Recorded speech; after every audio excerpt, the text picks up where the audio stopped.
They say greed makes people blind, but I never knew it could make them this stupid. My husband thought he was orchestrating the perfect betrayal. My name is Ada, and this is how I got my revenge.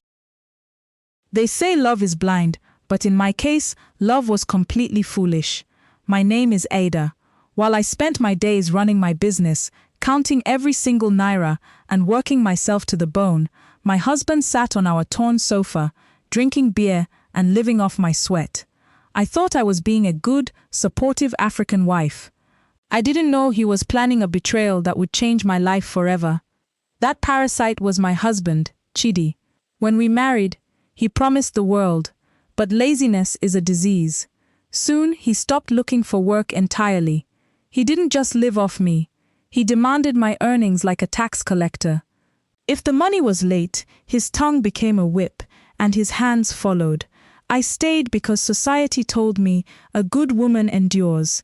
And then there was Blessing, my sister from another mother. When Chidi raged, I cried on her shoulder. When the business succeeded, she celebrated with me. I shared my food, my home, and my deepest secrets with her.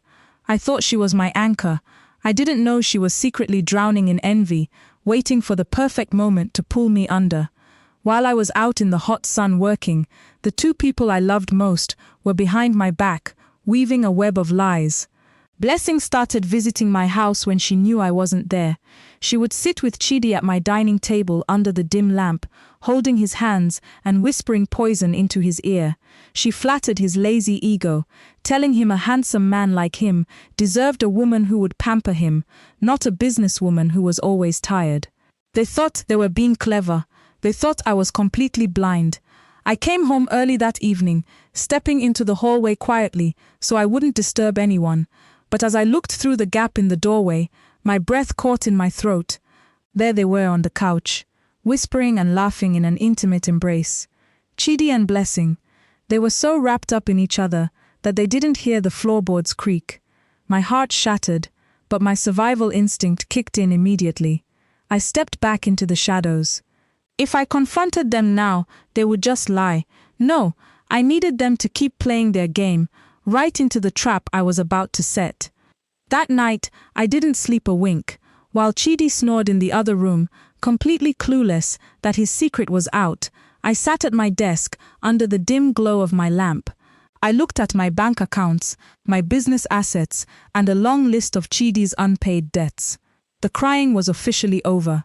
If Blessing wanted my life so badly, I was going to give it to her, but only the parts that would ruin her. I opened a fresh spreadsheet and began drafting the ultimate blueprint. Step 1. Make them believe Chidi was sitting on a gold mines. The next week, I began putting my plan into action. I took Chidi out and started treating him like a king, loudly bragging to everyone about our sudden financial breakthrough. I even rented a luxury car for the weekend, handing him the keys right in front of Blessing. Chidi's chest puffed up with pride, totally unaware that the car wasn't ours. From behind a clothing rack, Blessing watched us, her eyes practically burning with jealousy. She thought she was watching me enjoy a life of luxury that belonged to her. Greed is a powerful thing. It completely blinds you to the edge of the cliff. I knew Blessing wouldn't just take my word for it. Greed always looks for proof. So I used a fake text generator app to program a massive LS 25 million credit alert to my phone, labeling it as a transfer from Chidi. While we were out, I intentionally left my phone face up on a glass table and stepped away to use the restroom. Right on cue, the screen lit up. I watched from the corner of my eye as Blessing scrambled over, her jaw dropping, and her eyes practically popping out of her skull as she read the digits.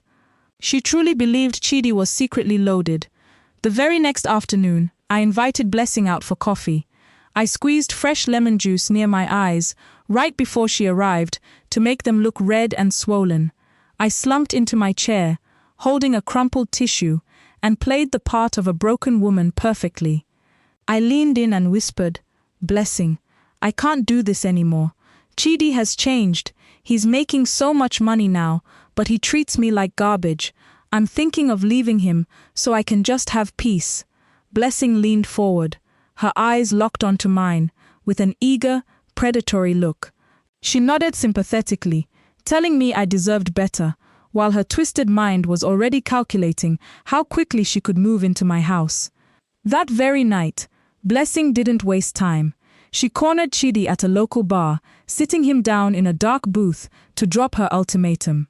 She pointed her manicured finger right in his face, aggressively telling him that Ada was planning to leave him anyway, so he needed to file for divorce first.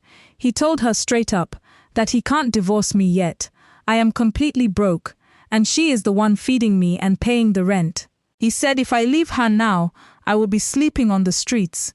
But Blessing just sneered, tapping her fingers aggressively.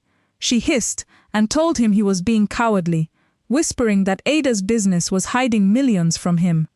Chidi was trapped between his real-life poverty and his massive, greedy ego. He wanted out, but he needed a guarantee that he wouldn't starve. To push Chidi over the edge, I needed to give him a guarantee so massive he wouldn't hesitate for another second. So I planted a fake legal document on my laptop, disguised as an official letter from a wealthy law firm. It claimed his late estranged uncle had left him a massive 50 million estate, but with a strict legal clause, the money would be completely forfeited if it was split with an existing spouse. Late that night, while I pretended to be sound asleep, leaving the laptop open, Chidi came back and I watched through half-closed eyes as his jaw dropped, his face illuminating in the dim light with pure greed. He finally had his guarantee. To get the millions, he had to divorce me as fast as humanly possible. He couldn't even wait for the sun to go down. The very next afternoon, Chidi came storming into the living room, practically vibrating with arrogance. With a smug, vicious grin, he slammed the divorce petition right onto the table. He didn't even try to make up an excuse. He just told me he was tired of my stress and wanted out immediately. I dropped my head into my hands, shaking my shoulders so he would think I was crying hysterically. But behind my palms, I was grinning from ear to ear. In the doorway, Blessing stood watching with a triumphant, greedy smile, holding a shopping bag, completely convinced she had just won the lottery. They thought they were throwing me away. They had no idea they were throwing themselves into a pit. I picked up the pen, making sure my hand shook just enough to sell the heartbreak. Chidi tapped his finger impatiently on the paper, practically drooling as he watched ink meet the page. Beside him, Blessing leaned over the table, her eyes wide and hungry, watching my signature lock her destiny to his. With one stroke of a pen, I legally signed him away. He thought he was freeing himself to claim 50 million naira. He had no idea he was officially cutting himself off from the only real source of income he ever had. The trap was finally sealed. While they toasted to their fake future on my couch, I went to work clearing out every single asset that belonged to my fashion business. But I didn't just take my sewing equipment. I left behind a parting gift. Before Chidi could get his hands on that fake inheritance, his aggressive local lenders demanded a guarantor to roll over his massive unpaid debts. Blessing, completely blinded by the illusion of his upcoming millions, eagerly signed her name on the dotted line to prove her loyalty. She thought she was securing her place next to a wealthy man. Instead, she legally tied herself to a mountain of unpaid rent and predatory loan arrears. I packed the last of my things and smiled. Her name was officially on the trap. The illusion didn't even last 24 hours. The very next morning, reality came knocking, or rather kicking, the front door down. Before the ink on our divorce papers was even dry, the predatory loan companies stormed into the house.